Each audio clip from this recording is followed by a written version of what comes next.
What's going on? I must have bad breath or something. No one's around. Bad time. Yeah. Scrimmage go for your group this weekend? Oh, the scrimmage, it went well. It went very well. I was pleased with where we are mentally. We played very physical, which is what the expectation is every time we step on the field and put on the helmet is be, one of the most physical position groups on the team. And I thought that we played that way and demonstrated that very well to the standard I want. We can always be more physical, but I was very pleased with our execution, our physicality, our intensity, attention to detail. All that stuff it's trending in the direction I want it to be. And today's practice was about the same. That's a position that can be a little trickier to evaluate without the pads, without hitting. Has the stuff that you've seen during the shell sessions, has that transferred over to when you guys are hitting? Yeah, the only difference when we have shells on is we don't have the thigh pads. We still play physical style football here at Nebraska. We practice very physical, even when we don't have the pants on. So it's easy for me to evaluate because our standard never changes. At this point of fall camp, how settled is that top group that you have? You guys kind of get into install and get closer to camp. I mean, the top group's settling in. They're working fine. They're flowing fine. The flow of practice with the top group has been great. It's been tremendous, actually. The speed and the tempo has actually picked up.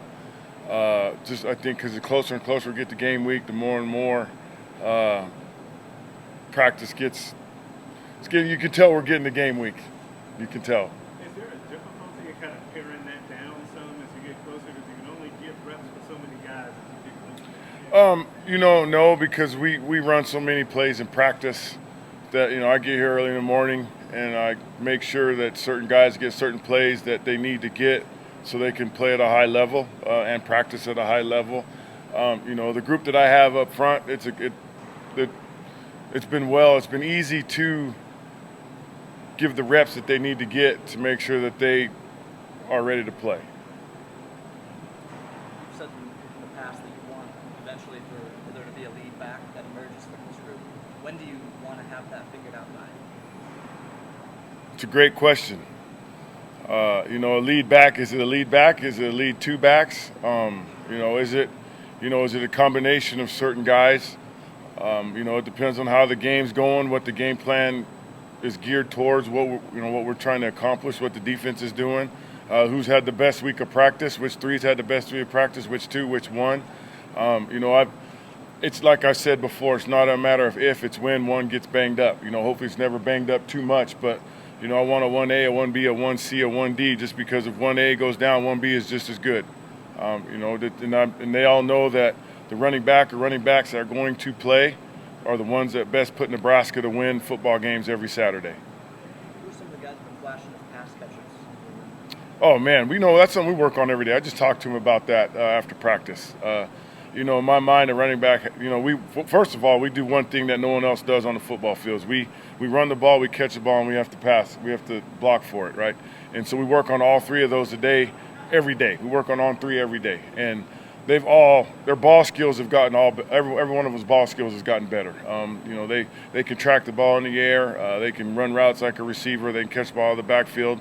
So I'm not worried about that. I'm not worried about us being able to catch the ball. When it comes to us, we should be able to make that play. How valuable has a guy like Ramir Johnson been, kind of having that veteran presence that can do all of those things? Oh, yeah, because it gives someone for the younger kids to look at. Something for AJ and Emmett and to emulate, like, Ramir can do this, Ramir can do that. Then it gets competitive. Well, if Ramir can do it, then I can do it. And Ramir has done a great job of also giving them some insight on what to do and how to do it and what situations, how to run a route, what technique the nickel or what technique that defensive back or linebacker's playing on them and, and what the coverage is. So it's been good, been very valuable to have Ramir in the room doing that. How diverse are the skill sets in your room right now? How diverse? Oh, we get you got Yant. He's 236 pounds, and Ramir who's 175. So we got everything in the middle. But the one thing that never backs away is our physicality. Ramir is going to run just the way Yant. He might not run over everybody like Yant does, but he's going to hit the hole like Yant does. That's one thing that will never back up. But as far as the broad spectrum of different styles, we got a broad style. But one thing we will do is we will hit it in between those tackles, and we will not surrender.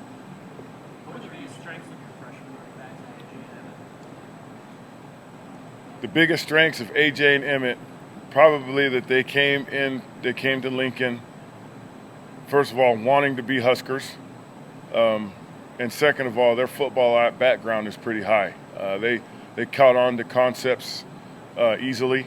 So it's been a pleasure to coach all of them, because it wasn't like where you've got to teach them a whole new thing, because they were never taught. They didn't have a broad background in football. They do have high football backgrounds. They're both very eager, intense, and they're competitors. I mean, they're extremely competitive individuals, which has been a blessing. No, Ramir's sharing. We know we've got certain packages for Ramir where he's going to be in the slot, but he's in the running back. He's in the running back room, and they all are. They all have positions. They all have spots all over the field where we could put them, in various spots, kind of like chess. You got to find him. But no, it's been good. Yeah. Compared to some of the other running back rooms you've had at various spots, how comfortable do you feel about this particular one in Nebraska? I feel very comfortable with this one. They bought in to my style. They've bought into what my expectation is on a day-to-day basis, and they've lived up to it, and they're living up to it, and they challenge each other every day to live up to that expectation and that standard that we have of how we go about doing things. And so, with that being said, and seeing them every day and watching them, I feel very comfortable with them. Is this maybe a game day decision as to who's the first guy to run out there? Probably, yeah. No, I don't know. I can't say that. I'm joking. I know it's good. I'm sitting down with Coach Frost and Coach Whipple, and we're going to, I'll give my 2 cents, and they'll give their 2 cents, and we'll see, and see where it goes. But this is close. Like it's not like a shoe-in or anything. No. It's close, and I told them it comes down to who is having the best week of practice, who has that look in their eye, who is the one that is ready to go out there, and when we kick that ball off in Ireland, is ready to go win for Nebraska. You've been around Whipple and Frost for a while now. What do you think they value out of that position of running backs? Consistency. That's what I value, consistency. Consistently picking up blitzes, consistently breaking tackles, consistently hitting your landmarks in the run game, consistently showing up to practice with that look in your eye that I'm going to win.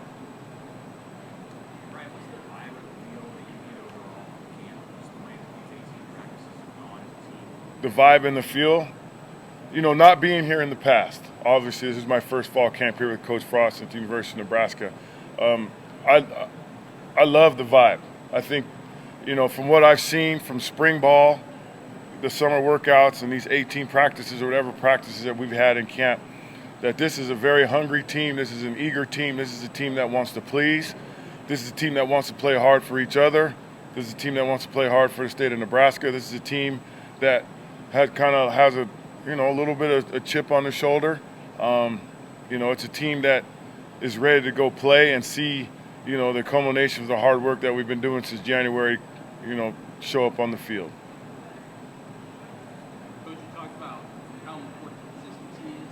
Is that to be the separator who gets As the game goes, it's kind of okay. Who's the one that's really that they can't tackle? Who's the one that sees the blitzes? Who's the one that sees the rotation? Who's the one that's it's just his day?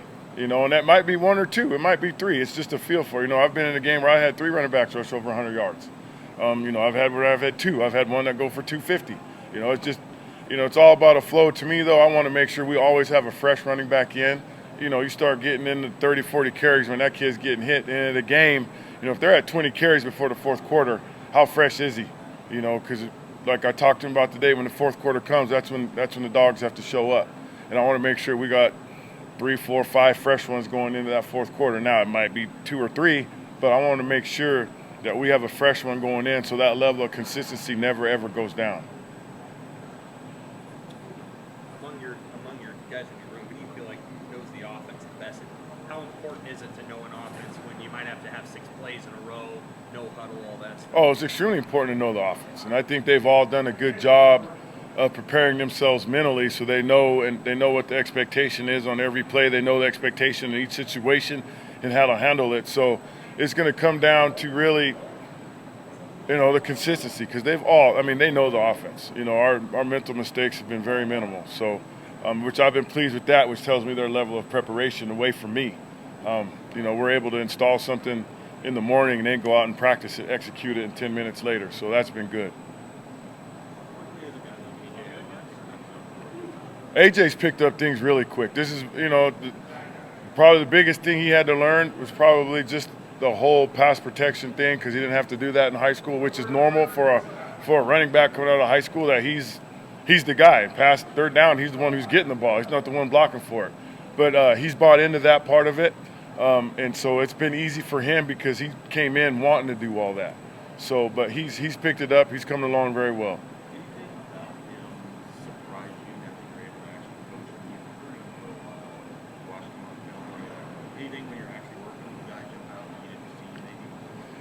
I had AJ at camp at TCU, and everything that I saw in camp and how sudden he was, how quick he was, how competitive he was, it's all showing up. If you turn on his high school film, you can see all the same things.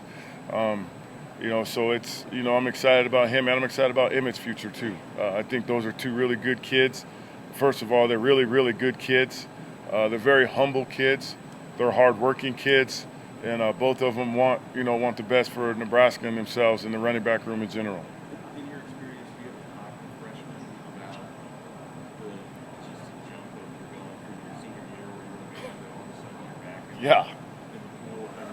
Yeah, I mean, you go from the man on campus. You go from the big man on campus where you're the one that everybody looks up to. You're the number one football player on your team. You're the best player. If you're playing at Nebraska, at running back at Nebraska, you were the best player every Friday night when you played. Now, you're at Nebraska. Everybody was the best player every Friday night, and that's a humbling experience. And that's any sport, basketball, volleyball. I mean, you were the best player. If you're playing at a high level in college, you were the best player on the field every night. So, yes, I do sit them down and I tell them exactly that. Every Friday night, you were the best player. Here, everybody was the best player. So now what are you going to do yourself to separate yourself to get back to that level again? And fortunately, those two listened to me, and they kind of understood what I was saying and have bought into that, and they are doing everything they need to do to get back to that level.